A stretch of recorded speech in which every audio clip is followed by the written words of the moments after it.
जय जय राधा वल्लभ श्री हरिवंश।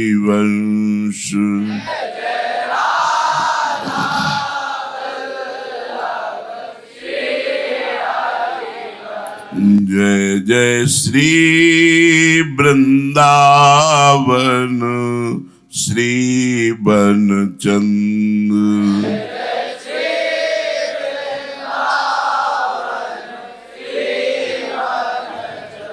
जय जय राधा वल्लभ गुरु हरिवंश।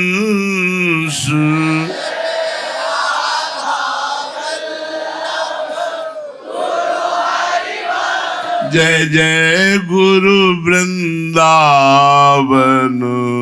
गुरु बनचंद।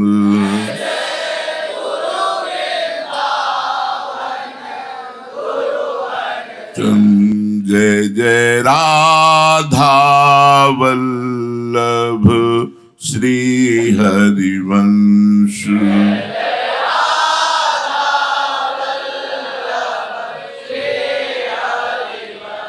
जय जय श्री वृंदावन श्री बनचंद।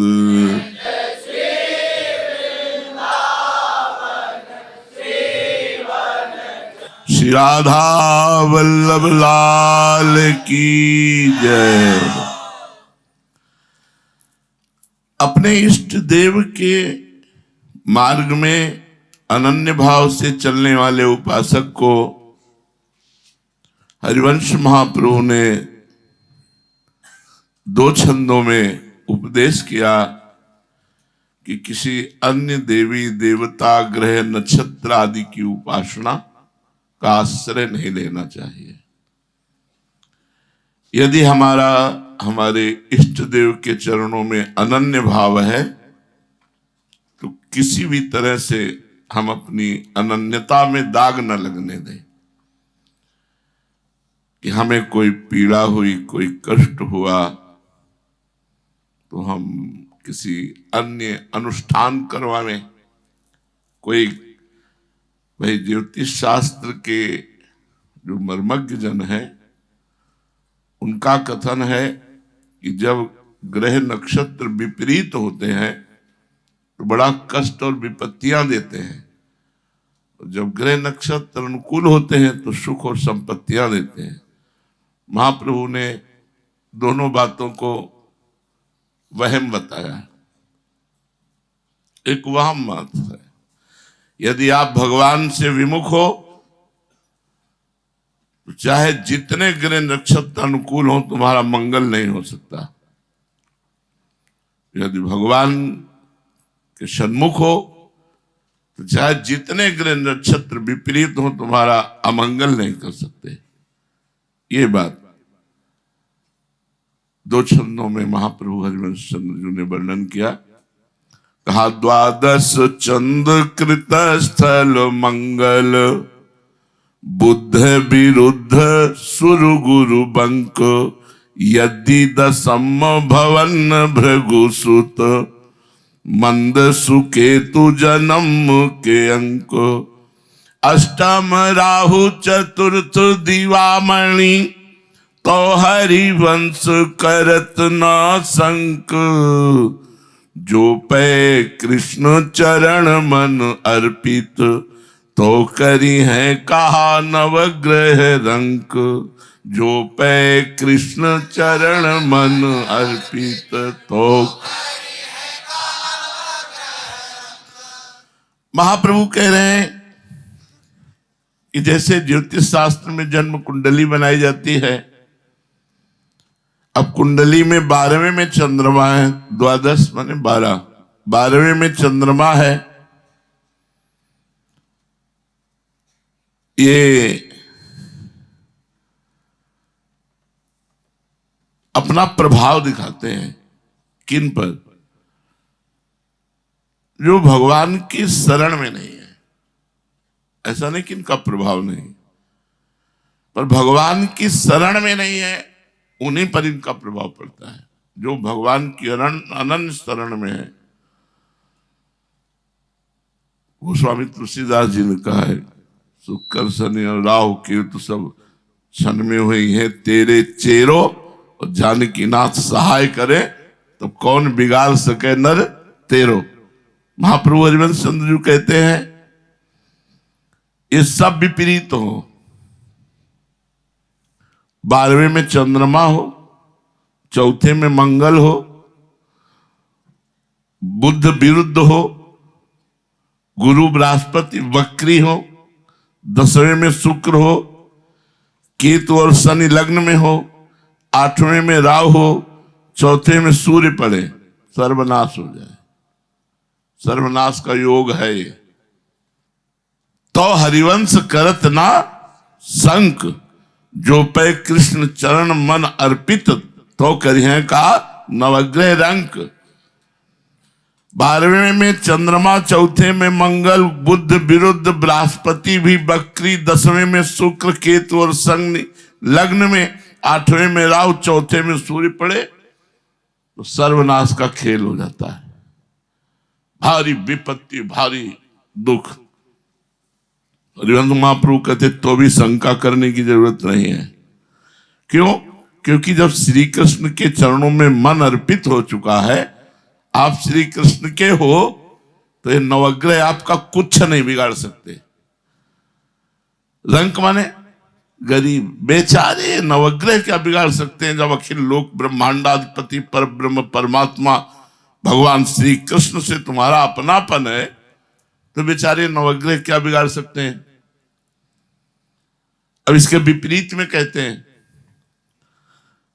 भानु दशम जन्म निशापति, मंगल बुद्ध शिवस्थली के, जो गुरु होए धर्म भवन के, तो भृगुनंद सुमंद नवी के, तीसरो केतु समेत विधुग्रस, तो हरिवंश मन क्रम फीके, गोविंद छाड़ी भ्रमंत दसों दिस, तो करी है का नवग्रह नीके। यदि 10वें में सूर्य हो, जन्म में चंद्रमा हो, जन्म के अंक में, मंगल और बुध 11वें पे हो, और 9वें में बृहस्पति विराजमान हो, और शुक्र भी 9वें अच्छे स्थान में हो, 11वें में शनि और राहु, केतु तीसरे स्थान में हो, तो बड़ा शुभ होता है। तो महाप्रभु कहते हैं यदि गोविंद के चरणों का आश्रय नहीं लिए हो और ये सब ग्रह तुम्हारे अनुकूल है, तो 10 दिशाओं में भटक लो, मंगल नहीं हो सकता। रुपया पैसा संपत्ति अनुकूलता ये सब मिलने पर भी तुम जलोगे, अशांत होगे, दुर्गति को प्राप्त होगे। क्योंकि सदगति और शांति और आनंद तो भगवान गोविंद के चरणारविंद के आश्रय में है। तो 2 छंद में महाप्रभु ने सिद्धांत में वर्णन किया। एक में कहा यदि सब ग्रह विपरीत है और कृष्ण के चरणों का आश्रय है, तो तुम्हें चिंता नहीं करनी है, गरीब नवग्रह तुम्हारा क्या बिगाड़ लेंगे। और एक में कहा यदि सब ग्रह अनुकूल हैं और तुम भगवान के विमुख हो, भगवान का भजन नहीं करते, तो होश में कुछ ये नहीं बना पाएंगे ग्रह, केवल लौकिक अनुकूलता देकर तुम्हें फंसाकर तुम्हारे जन्म मृत्यु के चक्र में ही डालेंगे, इससे मुक्त नहीं कर सकते हैं।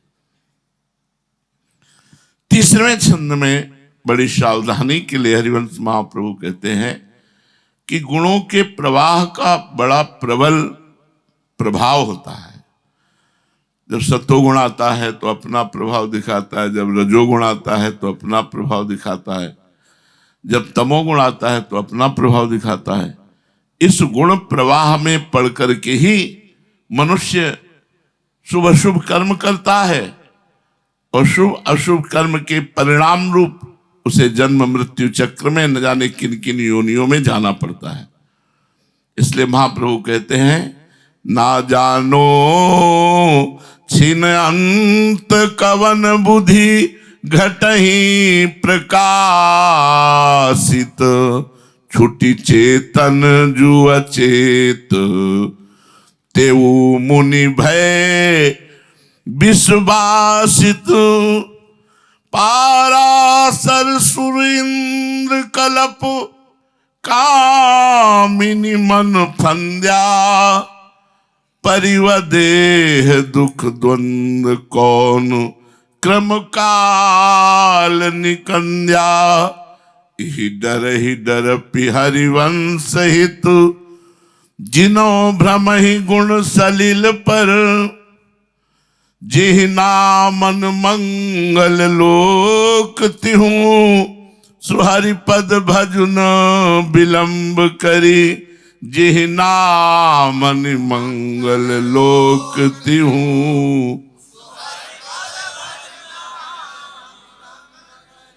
ऊपर बताया कि ग्रहों का प्रभाव, कुप्रभाव, इससे हमारा कोई संबंध नहीं है। तीसरी छंद में गुणों के प्रवाह से बचने का उपाय महाप्रभु बता रहे हैं। ना जानो छिनंत कवन बुद्धि घटे प्रकाशित। ये नहीं जाना जा सकता कि एक क्षण में हमारी बुद्धि का क्या रूप निकल आएगा। क्षण खत्म होते होते बुद्धि क्या निर्णय कर देगी, नहीं जाना जा सकता। छुट चेतन जो अचेत, तेऊ मुनि भय विश्वासित। जो मुनिगण साधना करते करते अचेत माने समाधि को प्राप्त हो गए, छुट चेतन, शरीर की चेतना से मुक्त, शरीर की चेतना से मुक्त समाधि को प्राप्त हो गए, क्षण बदला तो वो भी विषय विष से व्याप्त हो गए। जो समाधि को प्राप्त महापुरुष है, छुट चेतन जो अचेत, जो इस चैतन्य जगत से, चैतन्य देह से मुक्त होकर अचेतन समाधि को प्राप्त हो गए, उनके ऊपर भी जब प्रभाव पड़ा तो वो भी विषय रूपी विष से व्याप्त हो गए। ये विष है, विषय विष है। अब उदाहरण देते हैं, बड़े त्यागी महात्मा और बड़े ज्ञानी महात्मा पाराशर जी का। पाराशर जी महाराज इतने बड़े ज्ञानी महात्मा है कि जिस समय विश्वामित्र जी ने वशिष्ठ जी के 100 पुत्रों को मरवा डाला द्वेष में, लेकिन वशिष्ठ जी ऐसे महापुरुष विश्वामित्र से कदापि द्वेष नहीं किया। फिर वशिष्ठ जी को अपने देह से वैराग्य बहुत ज्यादा हो गया कि अब क्या, पूरी गृहस्थी चौपट हो गई, 100 के 100 पुत्र मारे गए, अब मैं प्राण त्याग देता हूं। तो जल में डूबे, पंचभूतों के सामर्थ्य नहीं कि उनके शरीर को नष्ट कर सके, तो जल में भी वो जीवित रहे। वायु बंद एकांत स्थान में भी गए, वहां भी जीवित रहे। अग्नि में बैठ गए तो रोम भी नहीं जला। पूर्ण प्रयास किया, लेकिन किसी पंचभूत ने उनके शरीर को नहीं छोड़ा। वो जहां भी जाते तो अब वो परेशान थे कि शरीर छूटे कैसे। कुछ भी करे शरीर नहीं छूटेगा, क्योंकि दिव्य शरीर था उनका। तो पीछे से वेद ध्वनि सुनाई दी, पीछे मुड़कर देखा, कौन? तो उन्होंने कहा आपकी पुत्र वधू शक्ति की पत्नी। शक्ति महाराज बड़े पुत्र थे वशिष्ठ जी के, तो उनका ये वेद ध्वनि कहां से सुनाई दी? कहा आपका पौत्र गर्भ में विराजमान। तो कहा पहले बता देती तो मैं मरने की चेष्टा ही क्यों करता, मैं तो सोच रहा था मेरा वंश ही नष्ट हो गया। बड़ी प्रसन्नता हुई।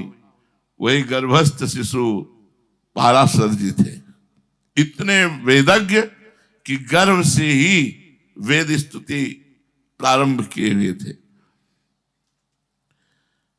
एक लंगोटी और एक कमंडल व्याघ्र चर्म के सिवा और कुछ नहीं पा सकते थे, इतने विरक्त थे, विरक्त की चरम सीमा। एक दिन गंगा पार करने के लिए गए तो उनका नाम मत्स्योदरी था। मछली के उदर से प्रकट हुई थी। महाराज उपरिचर वशु नाम के राजा हुए। वो बड़े एक पत्नी व्रत थे। तो उन्होंने गंधर्व और अप्सरा का विलास देखा। वो तो घाटियों में करते रहते हैं, जो देव घाटियां हैं। तो एकदम कामासक्त हो गए। कामासक्त हुए तो चूंकि चिंतन इतना प्रबल हुआ कि उनका वीर स्खलित हो गया, तो उन्होंने वीर को पृथ्वी पे नहीं गिरने दिया, एक दोने पे रख लिया। और चक्रवर्ती सम्राट थे तो बाज को बुलाया, आदेश किया, जाओ हमारी पत्नी को दे दो, इसका प्रयोग करे। वो बाज लिया जा रहा था, दूसरे बाज ने समझा कि कुछ, तो आक्रमण किया, तो वो जल में गिर गया। उसको मछली ने पिया। तो उस वीर से बड़ी ही सुंदरी कन्या, जिनका आगे चल करके नाम सत्यवती हुआ, उनको मत्स्योदरी कहा गया। तो मछली के गरों से प्रकट होने के कारण उनके शरीर में मछली की सी दुर्गंध आती थी, पर कमल नैनी बहुत सुंदरी थी। पाराशर जी महाराज भगवान के ही अंश से प्रकट हुए महापुरुष हैं। नाव चलाने के लिए पिता जलपान करने चले गए तो सत्यवती मत्स्योदरी को ही तो बैठी हुई थी। पाराशर जी अपना व्याघ्र चर्म लंगोटी कमंडल नाव में बैठे, ले चलो उस पार, जो आ गया उस पार, फिर इस पार ले चलो। तो जिस पार से लाई थी फिर उस पार ले गए, फिर ले चलो उस पार। तो महाराज आपको जाना कहाँ है? कहा जाना नहीं, मैं तुम्हें देख करके ऐसा लगता है मैं तुम्हारे साथ भोग करूं। तो कहा महाराज मैं आपकी आज्ञा का अक्षरशः पालन करती, आप ब्रह्म ऋषि हैं, मैं आपकी आज्ञा को नहीं टाल सकती, पर मेरे शरीर से दुर्गंध आती है। जाओ, आज के बाद 1 योजन सुगंध फैलेगी। तो उनका नाम पड़ा योजन गंधा। 1 योजन का मतलब होता 4 कोस। जहां होगी तो 4 कोस से सुगंध फैल जाएगी शरीर से। तो महाराज मेरी अवस्था नवीन है, अभी 16 वर्ष की है, आप सहवास करेंगे तो क्या कोई राजा मुझे स्वीकार कर, कोई पति मुझे स्वीकार करेगा? तो उनका पति नहीं, चक्रवर्ती सम्राट स्वीकार करेगा। अब ब्रह्म ऋषि उनके पास माल है तपस्या का, जो बोल सो ले। पति साधारण नहीं, चक्रवर्ती सम्राट स्वीकार करेगा। तो महाराज आप महान तपस्वी हैं, जब आप हमसे सहवास करेंगे तो आपका वीर हमारे उदर में जाएगा, तो 9 महीना गर्भ रहेगा, कैसे कोई स्वीकार करेगा? बोले तुरंत पैदा होगा, सहवास करते ही पैदा होगा, गर्भ नहीं धारण करना पड़ेगा। अब क्या समस्या है? बोले महाराज दिन है, चुटकी बजाई कोहरा छा गया, आदमी को आदमी ना दिखाई दे। बोले अब राजी? बोले महाराज आपकी तो दासी हूं, आप जैसा। सहवास किया, सहवास करते ही बोले ना उस पार ले चलो। तो जाकर के नदी के बीच में एक द्वीप, उस द्वीप में नाव खड़ी की। वहीं भगवान श्री कृष्ण द्वैपायन व्यास देव जी का प्रादुर्भाव हुआ। पाराशर और सत्यवती के सहयोग से जगत का मंगल करने के लिए स्वयं भगवान ने अवतार धारण किया। श्री कृष्ण द्वैपायन व्यास देव जी का प्रादुर्भाव हुआ। और ये नहीं कि प्रकट होकर रोए हो, हाँ, वो भी हाथ जोड़कर प्रणाम किया, बोले माते जब कभी आपको आवश्यकता हो तो आज्ञा करना है, पुत्र आपकी सेवा में उपस्थित होगा। पिता के साथ चल दिए, पिता अपनी तपस्या में, अपनी तपस्या में। महाप्रभु उदाहरण करते हैं कि इतने बड़े त्यागी पाराशर जी, और वो तो भगवान के पिता हैं, पर लीला तो बनी ना। तो बोले त्यागी होने पर ऐसा हो सकता है क्या? विलासिता की चरम सीमा हो तो वो कहीं भ्रष्ट हो सकता है क्या? भाई खूब भोग है, भोग रहा हो, काहे को भ्रष्ट होगा? तो इंद्र का उदाहरण दिया। त्यागियों में सर्वश्रेष्ठ पाराशर जी और भोगियों में सर्वश्रेष्ठ त्रिभुवनपति देवराज इंद्र। बोले पाराशर सुर इंद्र कलप कामिनी मंथन्या। देवराज इंद्र एक बार महात्मा गौतम जी का यश प्रकट हुआ तो मिलने के लिए गए। तो गौतम जी की पत्नी अहिल्या उस स्वागत के लिए देवराज इंद्र के सामग्री में, जो ही अहिल्या पर दृष्टि पड़ी देवराज इंद्र तो बावरे बन गए। अप्सराओं का स्वामी है कि एक अप्सरा भेज दे तो बड़े से बड़ा मुनि ऋषि मुनि भी विचलित हो जाए, ऐसा उर्वशी रंभा मेनका एक से एक अप्सराओं का स्वामी है।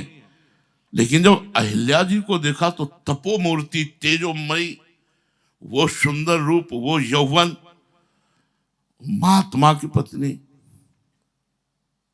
गौतम ऋषि की पत्नी, अब इतना मन कामी हो गया कि अब त्रिभुवनपति, अब कोई साधारण होता तो आज्ञा कर देते, आज्ञा करे तो भस्म कर दे। गौतम ऋषि है, आज्ञा करे तो भस्म कर दे। प्रणाम नमस्कार हुआ हो तो अब उसने विचार किया कि कैसे कैसे अहिल्या को प्राप्त करे। तो अहिल्या कोई साधारण नारी तो है नहीं कि त्रिभुवनपति देख के रीझ जाएंगी। तो एक महात्मा की पत्नी है, वो भी संयमित है। प्रातः 4 बजे गंगा स्नान करने के लिए गौतम ऋषि जाते थे। जग तो प्रायः 2 बजे जाते हैं सब महात्मा जन, पर स्नान आदि फिर 3-4 के बीच में करते हैं। जे ही वो गए सो गौतम ऋषि का रूप धारण किया और वापस वैसे स्नान की मुद्रा में वापस। और 2 बजे रात्रि के, वहां उस समय घड़ी थी नहीं, मुर्गा बोला। अब देवराज इंद्र है तो ऐसे ही लीला रची, उनको लगा 4 बज गए, आज सो कैसे गए। वो जल्दी से भागे तो इधर ही गौतम ऋषि का रूप रख करके। तो अहिल्या जी ने पूछा आज भगवान वापस कैसे आप आ गए? तुरंत गए और वापस आ गए। तो उनका आज हमारा सहवास करने का मन है। तो भगवान ऐसा कैसे हो सकता है? ब्रह्म मुहूर्त का समय है और आप इस समय तो ब्रह्म चिंतन में रहते हैं, आपको इस समय सहवास करने की, बोले प्रश्न की जरूरत नहीं है। तो गौतम ऋषि के रूप में थे, वो राजी हो गई। उसने जब वहां गई तो धाराजू ने आवाज की, अभी स्पर्श मत करना, रात्रि का समय है, अपराध लग जाएगा। वरुण जी का अपराध लगता है, जैसे आप 11 से 3 के पहले बीच में वरुण का अपराध बनता है। इसी से तो नंद बाबा को ले गए थे वरुण के पार्षद। उद्देश्य कुछ था लेकिन था। तो उनका क्यों? मुर्गा तो बोला, बोले वो मायावी मुर्गा था। तो उनके मन में तो क्या मेरे साथ कोई छल हो रहा है, तुरंत भागे।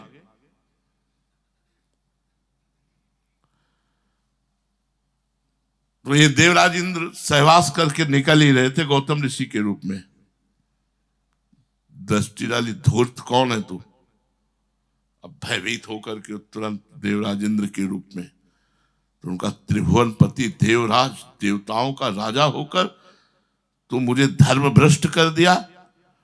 जा, मैं श्राप देता हूं तेरे शरीर में 1000 भव हो जाए। अब वो चरणों में गिर गए, महाराज मेरी बुद्धि भ्रष्ट हो गई, ना जाने छिदंत कवन बुद्धि घटे, मेरी बुद्धि भ्रष्ट हो गई थी, क्षमा कीजिए मुझे। बार बार चरणों में लेटे। कहा जब भगवान श्री राम के रूप में अवतरित होंगे और जब सब उनके दर्शन के लिए जाएंगे और जब तू भी दर्शन करेगा तो 1000 भग 1000 नेत्र के रूप में हो जाएंगे तो तुझे परम लाभ प्राप्त होगा। ऋषि हैं, कृपा भी हो गए। सो अहिल्या पर दृष्टि पड़ी का तू एक ऋषि पत्नी होकर तेरे में इतना तेज नहीं कि तू अपने पति के स्पर्श को और दूसरे के स्पर्श को नहीं जान सकी। भगवान आपके रूप में फिर भी कपटी का स्पर्श तुझे समझ में नहीं आया, पत्थर की जैसी पड़ी रही, जा पाषाण रूप हो जा। और चरणों में गिर गई, भगवान आपके रूप का ही मैंने आदर किया है, अगर कोई अन्य रूप में होता और मैं उसका आदर करती तो अपराध था। भगवान मैं छल से चली गई, अब आप कृपा कीजिए।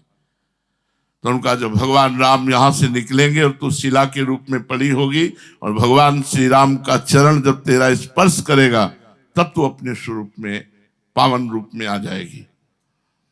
तो महाप्रभु ने 2 उदाहरण दिए, एक सबसे बड़ा त्यागी पाराशर जी और एक सबसे बड़ा रागी विषयों का स्वामी भोगी देवराज इंद्र।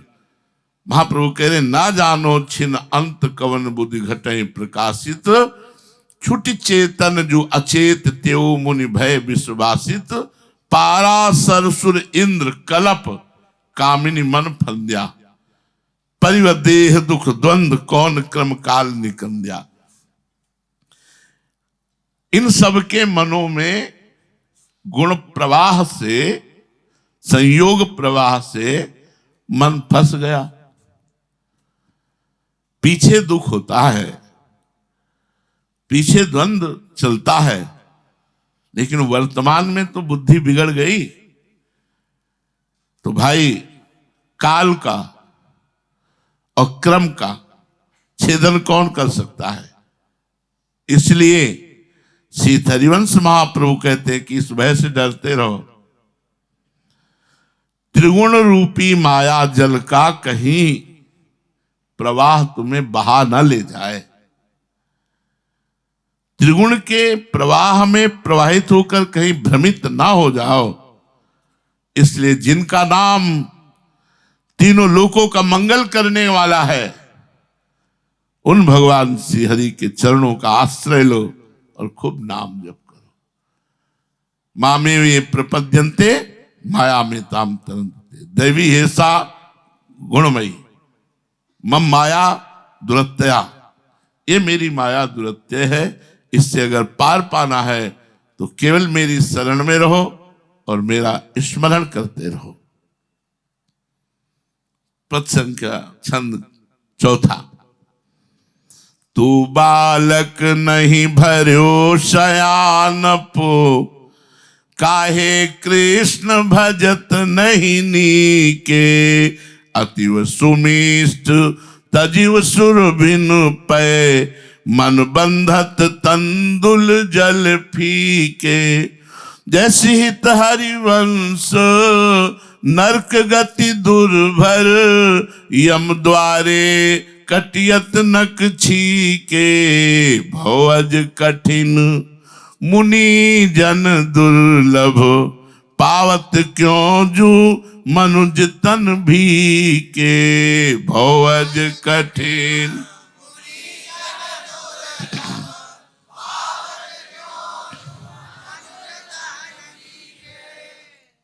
तू बालक नहीं है, बड़ा चतुर है यार।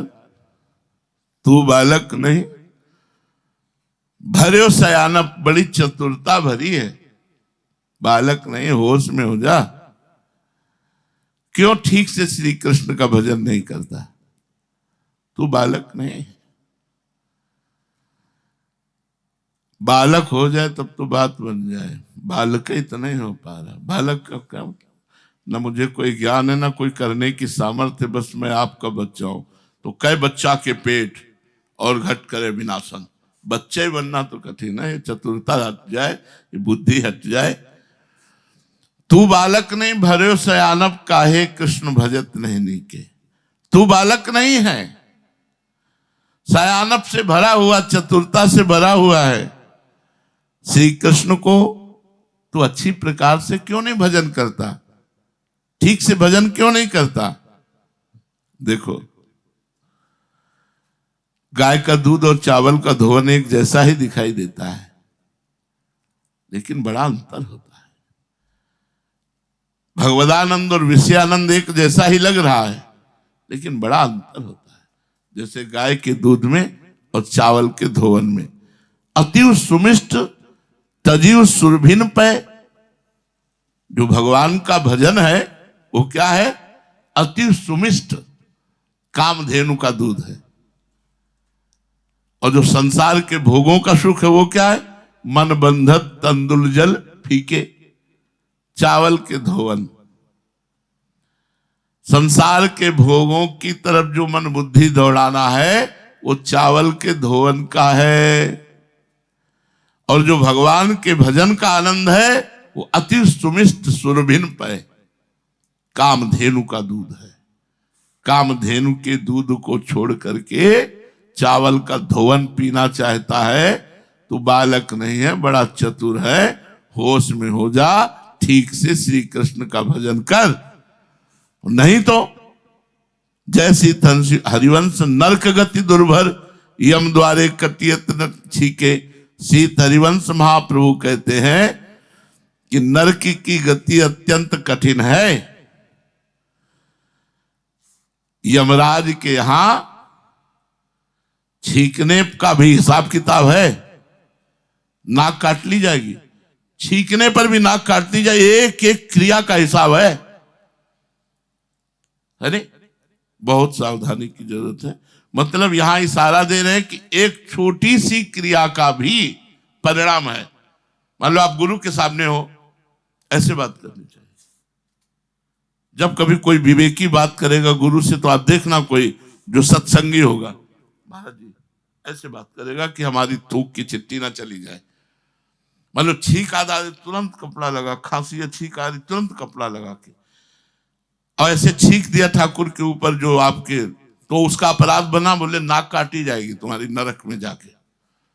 यम द्वारे कटियत नक छीके, मतलब बहुत छोटी सी क्रिया का भी आपको दंड मिलेगा।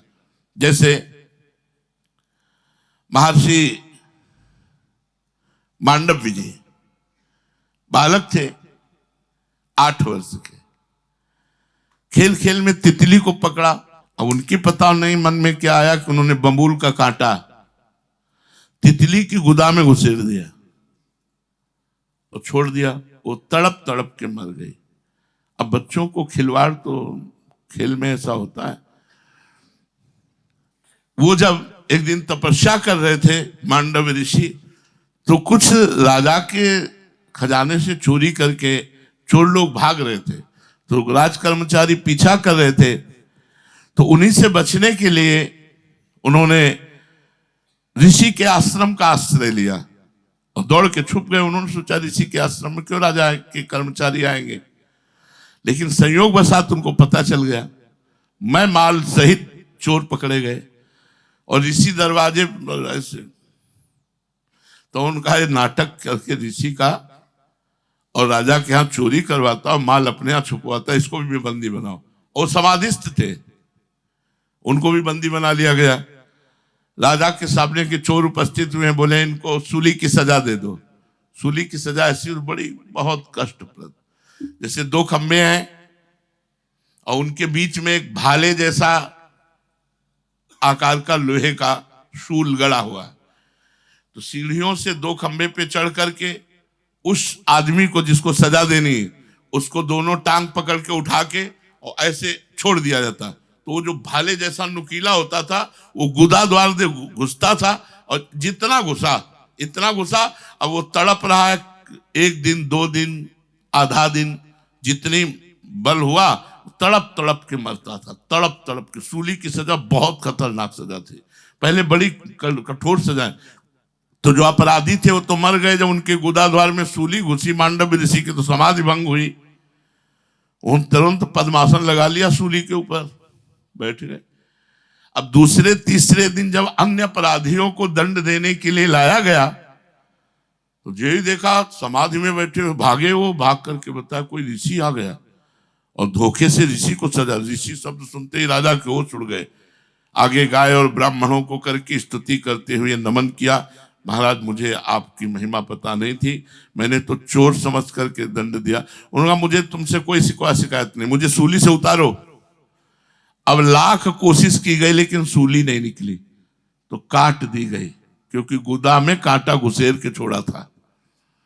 और सीधे ही यमराज के पास पहुंचे। यमराज से कहा क्यों मुझे सूली की सजा मिली, क्या मैंने पाप किया? जब से होश संभाला तब से तपस्या कर रहा हूं, मैंने कोई पाप किया? तो उन्होंने कहा हाँ महाराज पाप किया। और ध्यान के द्वारा उनको दिखाया कि वो 8 वर्ष के हैं और तितली को लेकर के उसके गुदा में बबूल का कांटा डालकर छोड़ दिया। बोले इसका दंड आपको मिला है। तो उनका तुम धर्मराज हो, 8 वर्ष के बालक को हित हित का ज्ञान होता है, धर्म का ज्ञान होता है। आज से मैं 14 वर्ष की अवस्था का बालक 14 वर्ष तक जो पाप करेगा वो नहीं माना जाएगा, ये मैं कानून स्थापित करता हूं। मानना पड़ा धर्मराज जी को। 14 वर्ष मतलब जैसे 10, 11, 12, 13 इसमें कोई पाप बन जाए, पर उसको हमारे जो सबसे बड़ी जेल है उसे नरक कहते हैं। वहां का कानून 14 वर्ष की अवस्था तक, ये मांडव्य ऋषि का रखा हुआ, 14 वर्ष की अवस्था तक के कोई भी पाप नहीं माने जाएंगे। ठीक, इसके बाद बोले उठो सिंहासन से, चलो मैं साथ देता हूं, तुम मृत्यु लोक में जाओ, 100 वर्ष तक जीवित रहो, जिससे तुम्हें पता चले ये भौम नरक है। मृत्यु लोक को भौम नरक कहते, तब तुम्हें पता चलेगा कि मृत्यु लोक में रहना कितना भयावना लगता है। तो उस समय फिर अधमा को वहां का धर्म निर्णय करने के लिए बैठाला, और वही साक्षात धर्मराज विदुर जी के रूप में अवतरित हुए। धर्मराज के अंश से युधिष्ठिर प्रकट हुए, लेकिन मूर्तिमान धर्मराज विदुर जी के रूप में प्रकट हुए। तो ऐसे ब्रह्म ऋषि के भी माफ नहीं किया गया, उन्हें सूली की सजा। तो हरिवंश महाप्रभु जैसी हरिवंश नरक गति दुर्भर, यम द्वारे कटियत नक छीके, छीकने पर नाक काट ली जाती है, अर्थात छोटे से भी कर्म का फल प्राप्त होता है। भवज कठिन मुनिजन दुर्लभ, पावत क्यों जो मनुज तन भीके। ये तू विचार कर कि ब्रह्मा जी एवं शिव जी एवं मुनिजन ये सब याचना करते हैं कि मुझे एक बार फिर मनुष्य शरीर मिले और मैं दिव्य भगवान की भक्ति करूं, भजन करूं। अज माने ब्रह्मा, भव माने भगवान शंकर। भव अज कठिन, मुनिजन दुर्लभ। क्या दैन्य होकर के गुप्त रूप से भगवान की भक्ति करना। भगवान शंकर भी चाहते हैं कि ऐसा मुझे मनुष्य शरीर मिले, कोई जाने ना कि शंकर भगवान है, और खूब भजन करूं। ब्रह्मा जी भी ऐसा चाहते हैं, बड़े बड़े मुनिजन भी ऐसा चाहते हैं। तू पावत क्यों जो मनुज तन भीके, ये तुम्हें भगवान ने कृपा करके भिक्षा में मनुष्य तन दे दिया, भी दोबारा नहीं मिलेगा। इसलिए तू बालक नहीं भर्यो सयानप, काहे कृष्ण भजत नहीं नीके। तू बालक नहीं है, बड़ी चतुरता से भरा हुआ है, तू ठीक से भगवान श्री कृष्ण का भजन कर, रात दिन 8 पहर भजन कर, तभी तू समस्त पापों को काट कर भगवान को प्राप्त होगा। 5वां पद, इसमें 2 प्रकार का श्रृंगार रस माना जाता है, संयोग और वियोग। भक्ति रस क्षेत्र में कुछ लोग विरह को अधिक महत्व देते हैं और इसके बिना श्रृंगार रस की पुष्टि असंभव मानते हैं।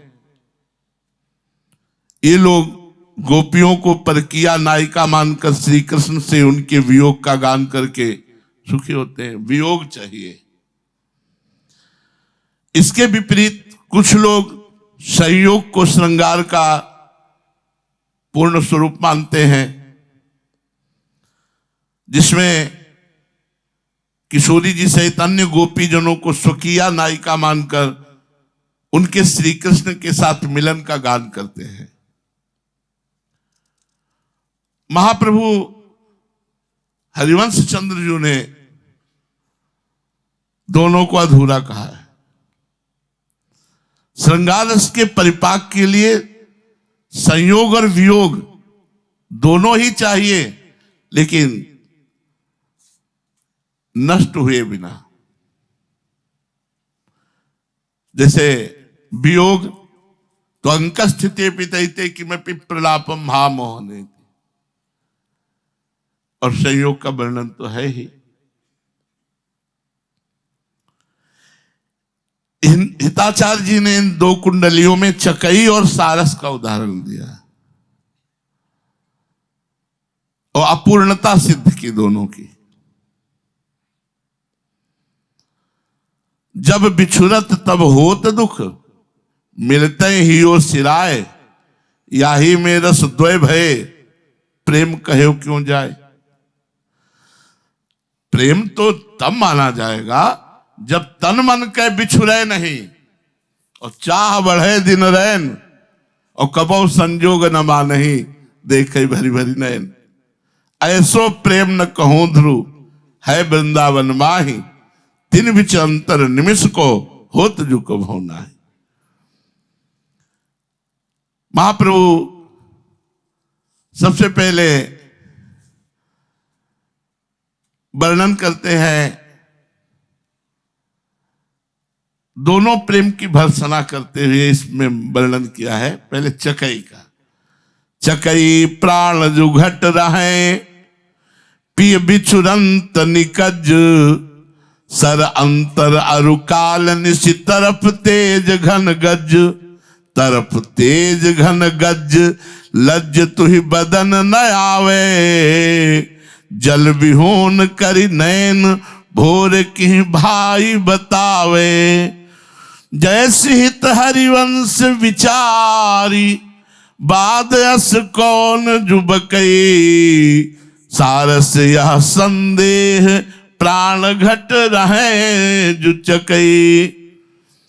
सारस चकई के प्रेम की भर्त्सना करते हुए कहता है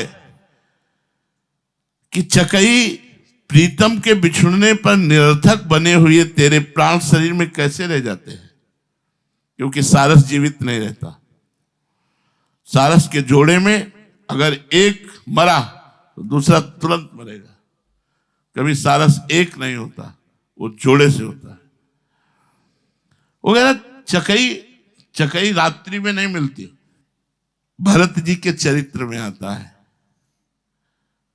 जब वो भरद्वाज ऋषि के यहां पहुंचते हैं तो संपत्ति, रात्रि, भरत, चकई, मुनि खिलवाड़ और एक पिंजड़ा में बंद करके रख दिया गया, मानो चकई और उसके चकवा को भी, पर दोनों अलग ही मुंह किए रहे। जैसे ऐसे ही भरत जी को संपूर्ण भोग सामग्री के बीच में रखा गया, लेकिन भाभिनुसार माने प्रातः हुआ तो रात में चकई चकवा का मिलन नहीं होता। तो सारस कह रही, तू प्रेमी है यार, अपने प्रीतम से बिछुड़कर तू जिंदा है, क्या तेरा प्यार है। और कितना बिछुड़ा ना, कितना सरोवर का अंतर, उस पार चकवा, इस पार चकवी। काल रात्रि, बिजली चमक रही, मेघ गर्जना कर रही,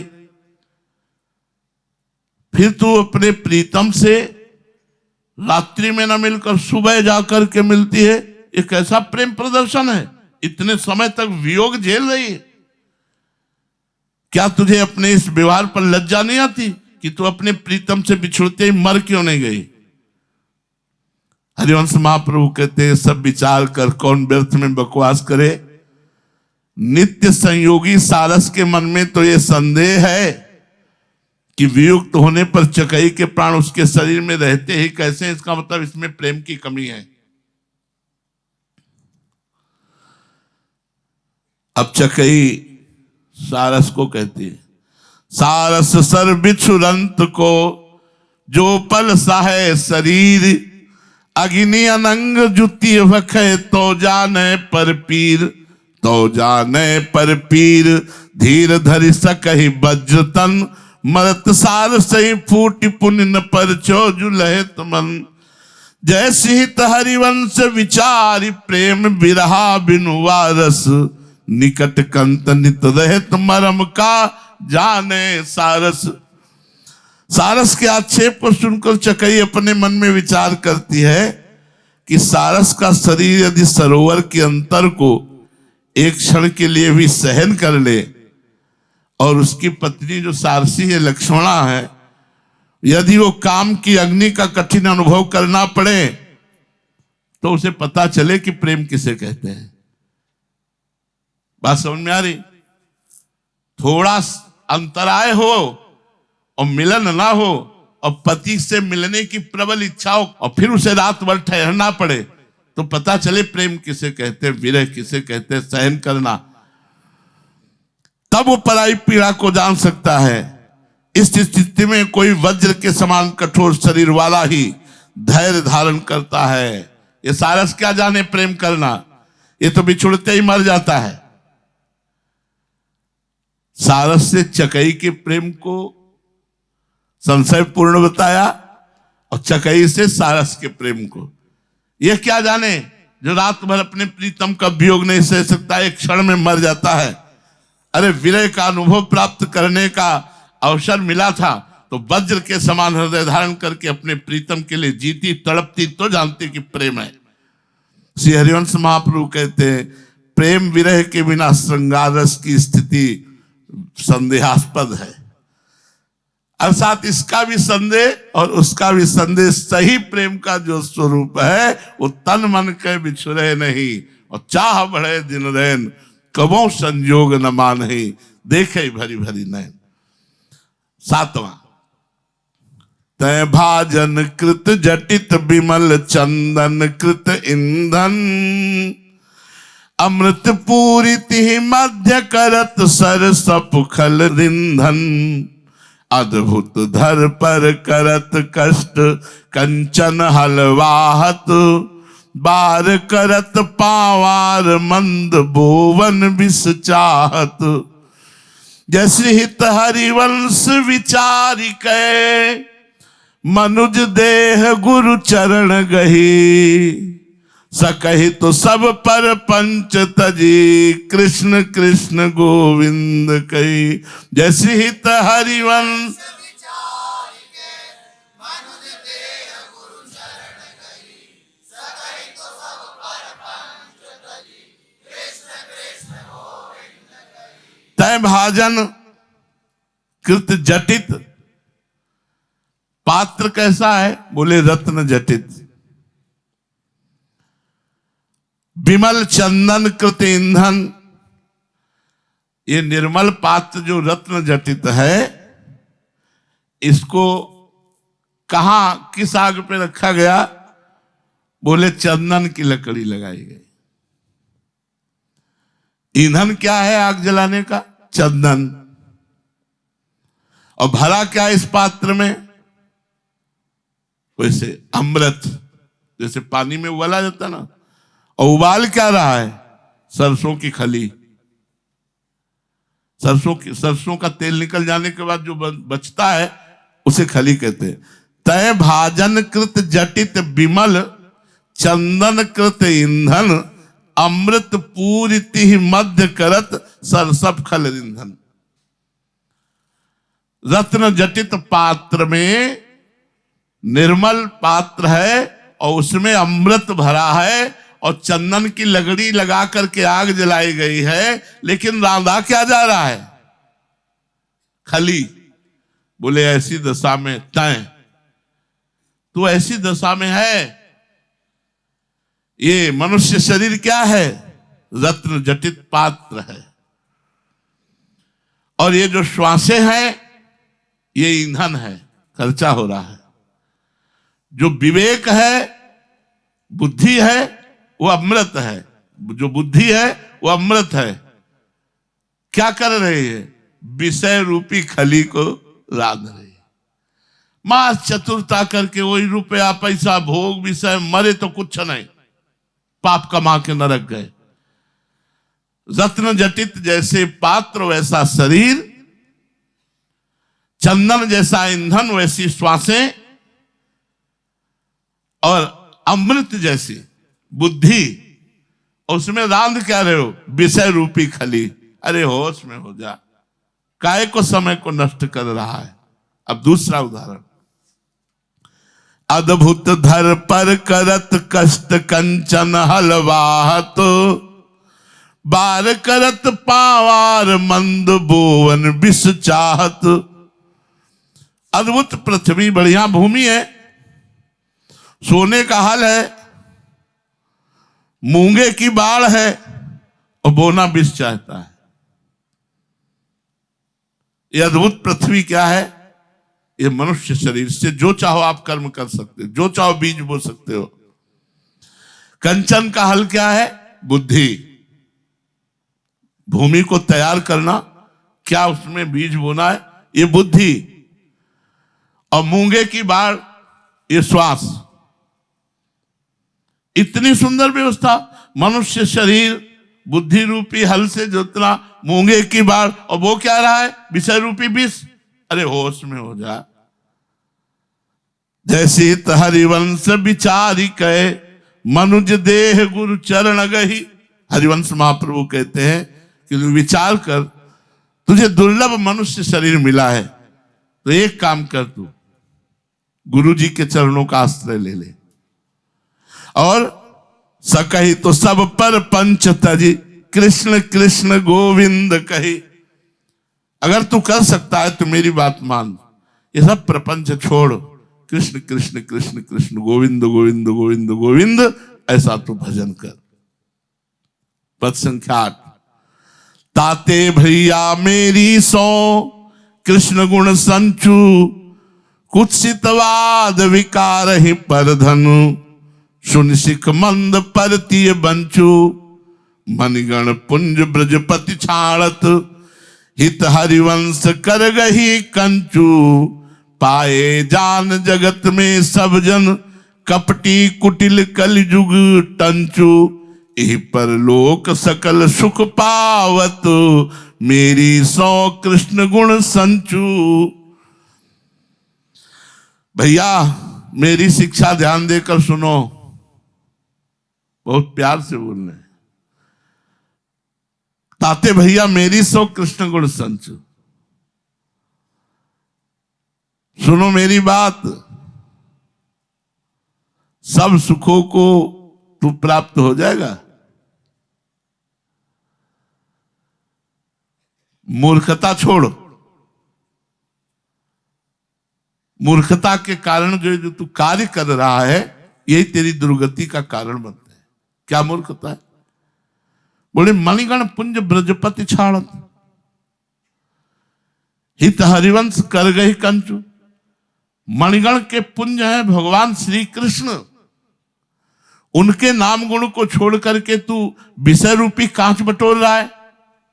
इसलिए सुनो, कुत्सित बात, गंदी बातें बोलना बंद करो,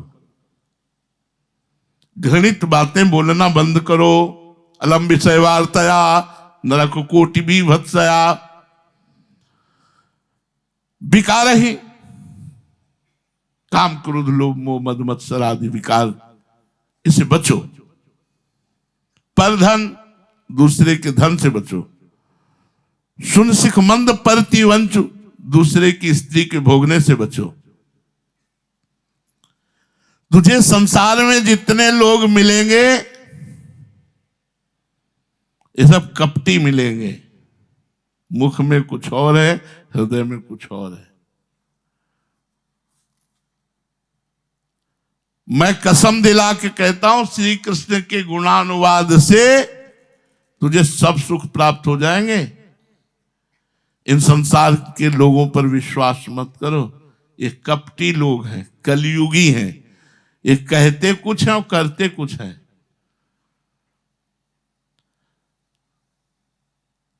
सामने कुछ और है, पीछे कुछ और है।